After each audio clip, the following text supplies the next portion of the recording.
Então vamos lá. O livro de Gênesis. O tema do livro de Gênesis é o livro dos começos. Lá no capítulo 1, versículo 1, nós temos também o versículo-chave do livro. No princípio criou Deus os céus e a terra.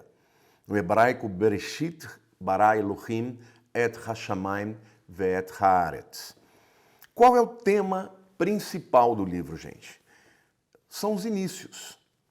O início da criação, de Satanás, do pecado, das nações, dos povos, do ser humano e, sobretudo, o plano de Deus de restaurar a terra, que foi amaldiçoada, e também de reivindicar de volta não só o homem, mas também todo o território. Qual é o pano de fundo e o propósito? O pano de fundo é o contexto, o período em que foi escrito, do que ele fala e, obviamente, não só aquilo que acontece historicamente falando, mas também as relações entre pessoas, familiares, entre nações e, sobretudo, a relação entre os homens e Deus. Então, o pano de fundo de Gênesis é a história das origens, incluindo a criação do mundo, a criação de Adão e Eva, a entrada do pecado, né? E, como consequência, a morte espiritual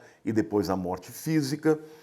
O início das nações, das cidades, retrata a queda da humanidade como um todo e a primeira profecia da vitória de Cristo sobre Satanás.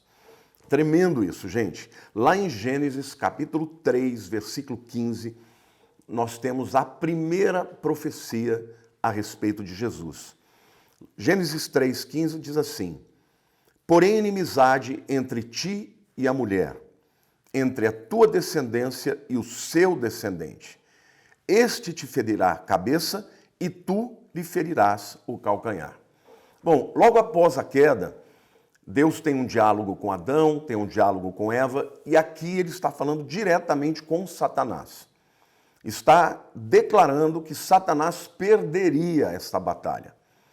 Não pense você, estou aqui parafraseando, né? Satanás, que você pensa que você ganhou, não vai ganhar. Porque eu vou enviar aquele que vai te vencer. E aqui ele faz, então, esta profecia que eu explico para vocês. Porém, inimizade entre ti, Satanás, a serpente, e a mulher, a Eva, entre a tua descendência, a descendência de Satanás, né? E o seu descendente, da mulher. Então, vou explicar aqui de novo. Gente, assim que Satanás levou o homem a pecar, o homem perdeu a autoridade que ele tinha sobre o planeta Terra. Ele entregou esta autoridade para Satanás. E neste momento, Deus já tinha um plano de restauração, lá na eternidade. Cristo não é o plano B, tá? É o plano A. Porque Deus, como onisciente, ele já sabia de tudo. E aqui, claramente, nós estamos vendo que este confronto será entre os descendentes de Satanás, no caso Caim, né? Caim matou Abel por inveja, né? Por ódio, por Deus ter aceito a oferta de Abel e não a de Caim. E ali começa, gente, começa uma linhagem de pessoas, de famílias e até de nações lideradas por Satanás. Da descendência de Caim viria o anticristo, que é, vamos dizer, o nêmesis, o inimigo maior de Deus que vai ser confrontado com Jesus lá no final dos tempos. Aliás, quando você entende Gênesis, você vai entender também o livro de Apocalipse. E o descendente da mulher é Jesus. Então, porém, inimizade entre ti, serpente, e a mulher. No caso, Eva e a sua descendência. Entre a tua descendência, serpente, diabo, e o seu descendente, o descendente da mulher. Quem é esse descendente que Deus está falando? É Jesus. Ele está dizendo, eu vou botar inimizade entre os seus descendentes e o descendente da mulher, que é Jesus, né? Aí diz, este te ferirá a cabeça. O descendente da mulher, Jesus, te ferirá a cabeça. E tu lhe ferirás o calcanhar. Quem é tu? A própria serpente. Então aqui fica clara a primeira profecia. Como é que Satanás feriu o calcanhar? Lá na cruz. Na cruz do Calvário, Satanás, normalmente as serpentes, gente, elas mordem aonde? No calcanhar. Elas não mordem na cabeça. A pessoa está andando desavisada, a serpente está escondida, vem e morde no calcanhar. E a pessoa morre por causa da sua peçonha, por causa do seu veneno. Mas aqui é uma metáfora que está sendo usada para dizer da briga, do clash, né, do confronto entre a serpente, o descendente da serpente e o descendente da mulher. Mas ali diz, este te ferirá a cabeça, porque Jesus, ele destruiu o diabo. A cabeça de Satanás foi ferida de morte e ele será um derrotado no final das coisas. Mas tu lhe ferirás o calcanhar. Aqui temos a primeira profecia da morte de Jesus na cruz, mas também da sua vitória, porque ele não só morreu, como também ressuscitou. Então, o pano de fundo do livro de Gênesis tem a ver com os inícios, né? E o propósito é revelar que Deus não é só o Criador, mas também aquele que controla a história dos homens e um dia haverá de resgatar toda a humanidade e todo o território da terra. Amém? Quem é o autor de Gênesis? Embora o autor ali não esteja mencionado, queridos, tanto judeus quanto cristãos atribuem, tá? Os 5 primeiros livros da Bíblia, chamado de Pentateuco, né, no grego, ou de Torá, no hebraico, a autoria desses 5 livros a Moisés. Gênesis, Êxodo, Levítico, Números e Deuteronômio. Quando foi que Moisés escreveu? Moisés escreveu o Pentateuco, ou a Torá, quando ele estava no deserto. Se lembrem que Moisés foi um instrumento de Deus, Deus libertou o povo do Egito através das pragas, depois o Mar Vermelho se abriu e eles então foram para o deserto, aguardando o tempo para chegar na Terra Prometida. E nós sabemos que por conta do povo não ter crido, uma viagem que deveria demorar 11 dias, demorou 40 anos. E nesses 40 anos, Moisés, portanto, escreve os 5 primeiros livros da Bíblia. E a data, portanto, do livro de Gênesis não é absolutamente definida. Existem alguns historiadores que colocam um pouco mais para frente, outros mais para trás. Eu, pessoalmente, acredito que foi por volta do ano 1400, tá? Esta é, na minha maneira de entender, a melhor possibilidade. Foi escrito 1400 antes de Cristo e o autor, não só do livro de Gênesis, mas dos 5 primeiros livros da Bíblia, foi Moisés. Agora, em seguida, gente, eu quero falar para vocês aqui de um esboço do livro de Gênesis. É muito importante você estudar o livro de Gênesis a partir desse esboço. Aí você vai compreender o escopo, né? Vai compreender o livro como um todo. E se você for uma daquelas pessoas estudiosas mesmo, você pode até decorar isso, ficar isso na tua cabeça e, obviamente, se você for ensinar numa escola dominical, numa célula, você vai estar, né, vai estar bem na fita. Bom, o livro começa com a criação e a queda, que vai do capítulo 1, versículo 1, até o capítulo 5, versículo 32. Em seguida, nós temos a história de Noé e dos seus descendentes, né, seus filhos, Sem, Cão e Jafé, que vai lá do capítulo 6, versículo 1, até o capítulo 11, versículo 26. Tá? Dentro disso inclui também a Torre de Babel e tal. Mas ainda dentro dessa história de Noé e seus descendentes. Em terceiro lugar, nós temos a história de Abrão e seus descendentes. E aqui, gente, a história de Abrão e seus descendentes, na verdade, começa no final do capítulo 11 e vai até o final do livro. Mas, até para tornar isso um pouco mais segmentado, eu vou colocar o capítulo 11, no versículo 27, até o capítulo 25, versículo 18. Por quê? Porque depois vem a história de Isaac, que também é descendente de Abraão. Por isso que, a grosso modo, poderíamos dizer que a partir do capítulo 12, final do 11, nós temos a história de Abraão e dos seus descendentes. Mas aqui, mais propriamente, Abraão, 11, 27 até 25, 18. A história de Isaac, a partir do 25, versículo 19, até o capítulo 26, versículo 43. Isaac é o filho da promessa, né? Óbvio que você que é um estudioso da Bíblia já sabe que antes de Isaac, Abraão teve um outro filho chamado Ismael, né? Ismael, no hebraico Ismael, que é o filho que ele teve com a Hagar. Hagar é a egípcia, aquela concubina, não a concubina, a serva que veio com ele depois que ele migrou, né, para o Egito por conta de uma grande seca que havia ali na terra de Israel. Mas Deus não considera Ismael como seu descendente legítimo, porque ele era filho de uma serva. Deus considera a descendência legítima aquela descendência por quem viria Yeshua, por quem viria Jesus. Então, a história de Isaac, que é um dos tipos de Jesus, né?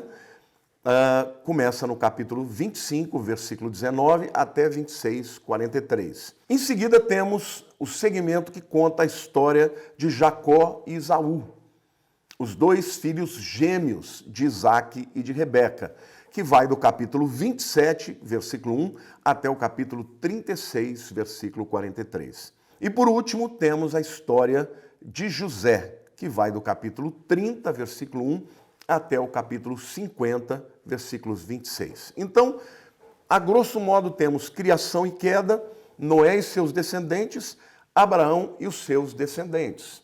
Né? E eu subdividi depois, mas do capítulo 11, finalzinho, e o capítulo 12 até o capítulo 50 é a porção maior, mais importante, que fala da história do povo de Israel, começando ali com o patriarca Abraão.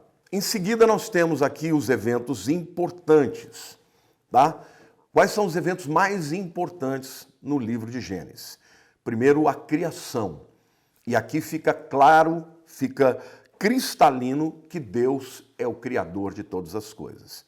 Depois temos a queda, porque Deus havia dito ao homem, olha, eu te dou todos os frutos do jardim, você pode comer de todos eles, mas de um deles você não pode comer, que é a árvore, do fruto da árvore do conhecimento do bem e do mal, porque no dia em que comeres, morrerás.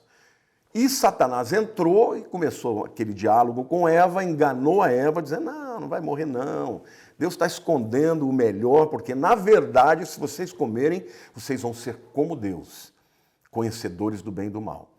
Eva comeu, deu a Adão, ele comeu, e ambos morreram espiritualmente.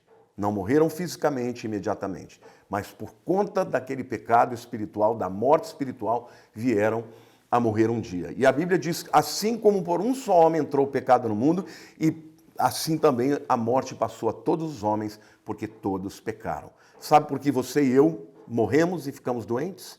Porque o nosso antepassado, ou os nossos antepassados, Adão e Eva, pecaram contra Deus. Então a história da queda é uma história em que Satanás tem uma aparente vitória. Na verdade, ele conseguiu mudar um pouco, né, a direção do curso da história, mas Deus, soberano, onisciente, onipotente, já conhecendo isso, já tinha a solução antes de que o problema acontecesse. Bom, em seguida vem o dilúvio. O dilúvio é a destruição de toda a humanidade por conta de Deus enviar, né, chuvas, e não foram só chuvas que caíram dos céus, mas todas as fontes que haviam no abismo também se romperam. E Deus, ele literalmente envia o dilúvio para terminar, né, com a multiplicação do pecado e da iniquidade, que naquele tempo era terrível. Deus olhou para a humanidade e falou, olha, eu quero acabar com isso.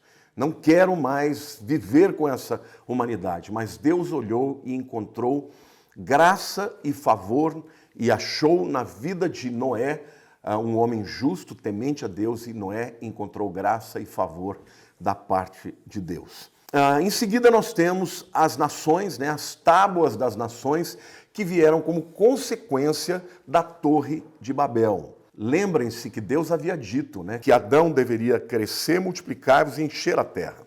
Mas se levantou ali um homem, o primeiro grande líder da humanidade, chamado Nimrod.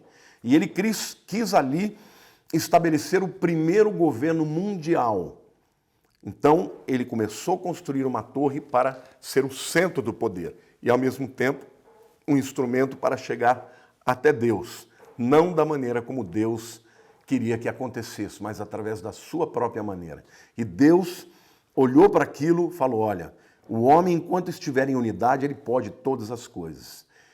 Então, só tem um jeito da gente acabar com isso. Nós vamos confundir as línguas, e confundiram as línguas. Aliás, nasceram as diversas línguas e os homens não conseguiam mais se compreender. E por causa disso, eles se espalharam e ali nasceram as nações. Isso tudo aconteceu na região da Mesopotâmia. Meso no grego é meio e pótamos, rio. Então, Mesopotâmia, porque é uma região que ficava entre dois rios muito importantes, o Tigres e o Eufrates. E dali começaram as civilizações da terra, tá? E por fim, nós temos o evento da nação de Israel, né? Porque Abrão teve um filho Isaque, que teve um filho Jacó, que fez um monte de coisas erradas, teve que fugir do seu irmão Esaú, porque roubou dele a primogenitura, mas 20 anos depois, que ele sai de Beersheba e vai para a região lá da Mesopotâmia, na cidade de Harã, na terra dos seus parentes, né? Lá ele se casa primeiro com Lia, depois com Raquel. 20 anos depois ele volta para se encontrar com seu irmão Esaú, morrendo de medo. Mas no meio do caminho ele se encontra com o anjo do Senhor no vale de Jabó, que eles lutam, e ali ele luta com o anjo do Senhor, que é o próprio Cristo. Nós chamamos isso de uma cristofania, ou uma manifestação de Cristo no Velho Testamento, e ali o Senhor deixa que ele vença, né? Porque, na verdade, Deus se agradou do fato de Jacó querer tanto a bênção, que o anjo falava, a palavra anjo, gente, não é o anjo que foi criado, tá? A palavra hebraica malar, no hebraico, é mensageiro, assim como a palavra angelos, no grego, é mensageiro também. Então, ali era o mensageiro de Javé que estava lutando com Jacó. E ali ele deixa Jacó segurá-lo e ele dizia, mas a alva está chegando, o dia está amanhecendo, eu preciso ir. Ele dizia, não vai sair daqui enquanto não me abençoar. E aí o Senhor toca na coxa dele, ele fica manco, mas ali Deus fala para ele, né? O próprio Cristo fala, a partir de agora você não vai mais chamar Jacó, porque Jacó, gente, Yad é mão, Akev é calcanhar. Jacó é formado por essas duas palavras, mão no calcanhar. Porque desde o ventre, quando Esaú estava para sair primeiro e ia ter o direito à primogenitura, Jacó estava com a mãozinha lá no calcanhar para tentar puxar ele para baixo e nascer primeiro. Então ele tenha feito muitas coisas erradas, ele tinha algo que Deus se agradou muito. Ele queria demais a bênção de Deus, muito mais do que Esaú. E, portanto, Deus escolheu, ainda no ventre da sua mãe, escolheu Jacó e não Esaú, como o próprio apóstolo Paulo fala, né? Amei a Jacó e me aborreci de Esaú. Bom, gente, o nascimento da nação de Israel acontece a partir dos descendentes de Jacó. E aí o livro vai até o final, contando essa história, e ali nós temos muitas coisas muito interessantes e que você, depois que entender aquilo todo, você vai poder ser muito abençoado. E por último, nós temos Cristo em Gênesis. Como podemos encontrar Cristo em Gênesis? Cristo é um tipo. E Cristo, na verdade, é visto como algumas personagens que são tipos de Cristo, tá? Ele é apresentado em vários personagens. Ele é o descendente da mulher que iria vencer o descendente da serpente. Isaque é um tipo de Cristo, porque amado pelo Pai, não é? E foi oferecido em sacrifício. Isaque não precisou morrer, porque o verdadeiro filho que morreria era Jesus, o Filho de Deus. Muitos outros tipos de Cristo nós temos no livro de Gênesis. José é um dos principais, amado pelo pai, traído pelos irmãos e foi chamado entre os egípcios de Safenat Paneia, o salvador do mundo. Ele é um tipo de Cristo que seria amado pelo pai, odiado pelos irmãos, casou com uma noiva gentílica, não é? No caso, Jesus também se casou primeiro com a igreja, né, gentílica, para depois restaurar o relacionamento com os seus irmãos Israel que vai acontecer no final dos tempos. Então é isso, meus queridos. O livro de Gênesis é um livro maravilhoso. Depois que você estudar essa aula, eu te dou a dica: estude o livro e o leia por completo. Você vai aprender muito e isso vai mudar a sua vida. Deus te abençoe. Até a próxima aula.